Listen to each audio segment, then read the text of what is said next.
ఇప్పుడు ఎలక్షన్స్ వస్తున్నాయి. అవును. ఏ పార్టీ గెలిస్తే బాగుంటది? టీఆర్ఎస్ వెళ్తే బాగుంటది. ఇప్పుడు ఎందుకట్లా? ఎందుకంటే రేవంత్ రెడ్డి చేసే పని ఏ పని బాగాలేదు. ఇప్పుడు ఒక్క పని ఏమి అవ్వటం లేదు.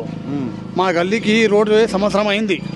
ఈ రేవంత్ నగర్ డివిజన్ లో ఇంతవరకు పని కాలేదు. ఏ పని చక్కగా కావటం లేదు. ఎన్నిసార్లు చెప్పినా రేవంత్ రెడ్డి కార్పొరేటర్ ఎవరు వచ్చి చూడటం లేదు ఇక్కడ.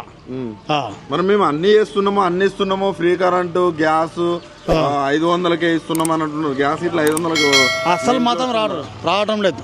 ఫ్రీ కరెంట్ రావటం లేదు, ఫ్రీ గ్యాస్ రావటం లేదు, ఏం రావటం లేదు మాకు ఫ్రీ. ఎట్లా మరి కరెంట్ అన్న 24 గంటలు ఉంటుందా? ఉండటం లేదు.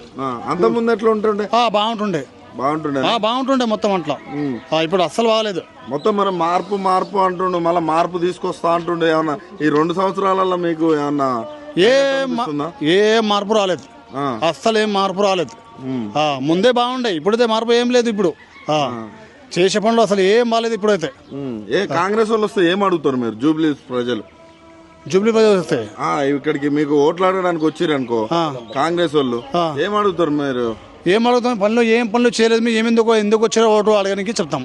డైరెక్ట్ అడుగుతాం. మీరు ఏం చేశారు, మీ పనులు ఏమున్నాయి, ఒక్క పని కాలేదు. అలా షాదీ ముబారక్ ఇస్తా అన్నారు, ఇవ్వలేదు. తులం బంగారం ఇస్తా అన్నారు, ఇవ్వలేదు. ఈ పని చేస్తా అన్నారు, చేయలేరు. ఏం